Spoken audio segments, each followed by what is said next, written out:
এতিয়া আৰু আলহী আহিলেও চিন্তা নাই, ঘৰখন সম্পূৰ্ণ চিজিল হৈ গ'ল। ঘৰখন বনাবলৈ যিদিনাৰ পৰা আৰম্ভ কৰিছিলোঁ এনেকুৱা লাগিছিল যেন চিঞৰি চিঞৰি কান্দিম। এফালে গাঁৱত মানুহৰ সমালোচনা, আইঐ এইজনীয়েও ঘৰ বনালে, ক'ৰবাত বেয়া ধান্দা কৰে দেই, ক'ত পাইছে ইমানখন টকা। আৰু আনফালে কমেণ্টত সমালোচনা, চৰকাৰী ঘৰহে বনাইছা, কিয় মিছা কথা কোৱা নিজেই বনাইছোঁ বুলি। আকৌ আনফালে আকৌ দেউতালৈ বহুত বেছি মনত পৰিছিল, কিমান যে আশা আছিল দেউতাক এসাঁজ ভালকৈ খুৱাম, পিন্ধাম, এখন ভাল ঘৰত ৰাখিম। কিন্তু মই ভবাৰ মতে দেউতাক অলপো সুখ দিব নোৱাৰিলোঁ। তাৰ আগতেই নিয়তিয়ে দেউতাক মোৰ পৰা কাঢ়ি লৈ গুচি গ'ল। সেই দুখবোৰেতো খুন্দিয়াই থাকেই, আৰু তাৰোপৰি ঘৰ বনোৱা বিষয়ে মই একোৱে নাজানো। প্ৰথম অৱস্থাত কোনোৱে নাছিল মোৰ কাষত যে কিবা এটা মোক আইডিয়া দিবলৈ। তেনেকৈয়ে নজনাকৈয়ে আজি ঘৰখন বনাই সম্পূৰ্ণও হ'লগৈ। এইবাৰ বাৰিষাত যিমান বৰষুণ দিলেও চিন্তা নাই, শুই থাকোঁতে ওপৰৰ পৰা মুখত পানী নপৰে আৰু। যি কি নহওক আজি ঘৰখন চিজিল কৰিম আৰু কেনেকুৱা লাগিছে আপোনালোককো দেখুৱাম। কিন্তু তাৰ আগতে মই ৰাতিপুৱাই বজাৰৰ পৰা আহিলোঁগৈ, যিহেতু ঘৰত খাবলৈ পাচলিও নাই। আৰু এইফালে মই ধনিয়া আৰু খুতৰাখিনি এনেকৈ মাটি অলপ দি চচপেনটোত অলপ পানী দি ৰাখি দিছোঁ, যাতে বহুত দিনলৈকে ভাল হৈ থাকে। এইফালে আকৌ মায়ে আকৌ পায়স বনালে, মই পায়স খাই ভাল পাওঁ বাবে। আৰু মায়ে যিহেতু চেনি নাখায় সেইকাৰণে নিজৰ বাবে বেলেগকৈ বাতিটোত ৰাখি লৈছে। আৰু এতিয়া কেৰাহীটোত এইখিনিত চেনি দি দিব, এইখিনি মন আৰু মই খাম, তাৰপিছত আৰু ঘৰৰ কামত লাগি যাম। সেয়েহে মই সদায় কওঁ, মানুহে কি ক'ব এই শব্দটোৰ ওপৰত যদি গুৰুত্ব দিয়ে আপুনি একোৱে কৰিব নোৱাৰিব। কাৰণ মানুহে অকল সমালোচনা কৰিবহে জানে, বিপদৰ বন্ধু হ'ব নাজানে।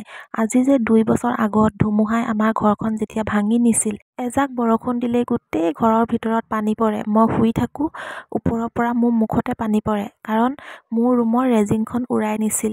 তেতিয়া জানো কাৰোবাৰ চকুত পৰিছিল? সকলোৱে ৰংহে চাইছিল। কিন্তু যেতিয়া মই ঘৰখন নিজে উপাৰ্জন কৰি বনাই ল'লোঁ, এতিয়া কিয় সকলোৰে চকু? আৰু কথা কৈ কৈ মাছখিনিও মই অলপ ফ্ৰাই কৰি লৈছোঁ, আৰু বামি শাকৰ লগত গাজৰ, আলু, মটৰ দি তেনেকৈ মাছ অকণমান বইল বনাইছোঁ। আৰু ভাত পানী খাই লাগি গ'লোঁ কামত।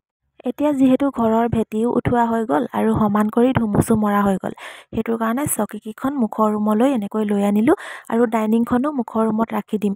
এতিয়া আৰু আলহী দুলহী আহিলেও চিন্তা নাই, কিয়নো আজিকালিতো আমাৰ ঘৰলৈ প্ৰায় আলহী আহিয়ে থাকে মোৰ ভিডিঅ' চোৱা শুভাকাংক্ষীসকল।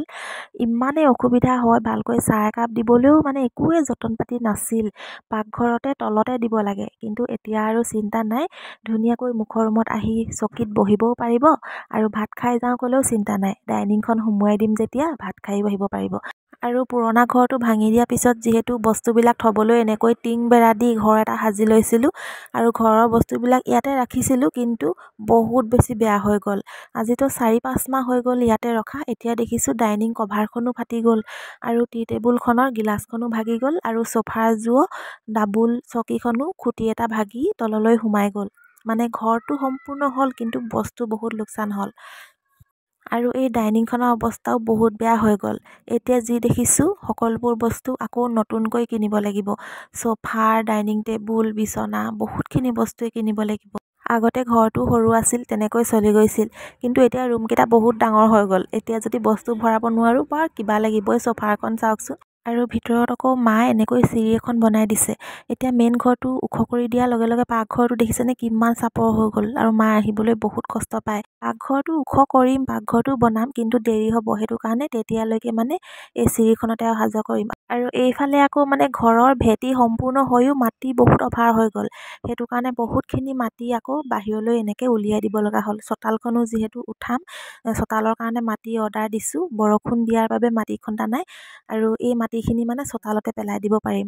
আৰু এইফালে এতিয়া ডাইনিংখন ধুনীয়াকৈ মচি কুচি সাৰি মেলি চাফা কৰি ল'লোঁ, আৰু এতিয়া এটা এটাকৈ চিজিল কৰি গৈছোঁ। ডাইনিংখন এতিয়া মুখৰ ৰুমতে থাকক, পাকঘৰলৈ পিছত নিম, যিহেতু পাকঘৰত বিচনা চিচনা বহুত বস্তু সোমাই আছে। সেই বস্তুবোৰ মানে এতিয়া মেইন ঘৰটোলৈ নানো। এই মেইন ঘৰটো বেৰ চেৰ ৰং কৰি মেলি তলখন প্লাষ্টাৰ কৰাৰ পিছতহে আনিম, কাৰণ এতিয়া সুমুৱাই দিয়াৰ লগে লগে আকৌ চূণ মাৰিব সময়ততো অঁতৰাব লাগিব, বা তলখন প্লাষ্টাৰ কৰাৰ সময়ততো আকৌ বস্তুবোৰ অঁতৰাই ল'ব লাগিব। কোনে আকৌ ইমান গধুৰ বস্তুবোৰ দাঙি দাঙি ধৰি দিব? সেইটো কাৰণে এতিয়া মানে পাকঘৰতে তেনেকৈ থাকক, মেইন ঘৰটোলৈ সুমুৱাই নিদিওঁ। যেতিয়া তলৰ প্লাষ্টাৰ হৈ যাব, বেৰবোৰত ৰং লাগিব, তাৰপিছত বস্তুবোৰ ৰুমে ৰুমে আনি চিজিল কৰি যাম। আৰু এতিয়া ক'ব ঘৰটো কেনেকুৱা লাগিছে।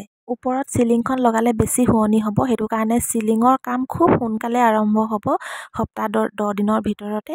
আৰু বেৰবোৰো দুবাৰহে মচা আছে, আৰু এবাৰ মুচি ল'ম। 3বাৰ মোচা পিছত ইয়াত চূণ ৰং ধুনীয়াকৈ মাৰি দিম।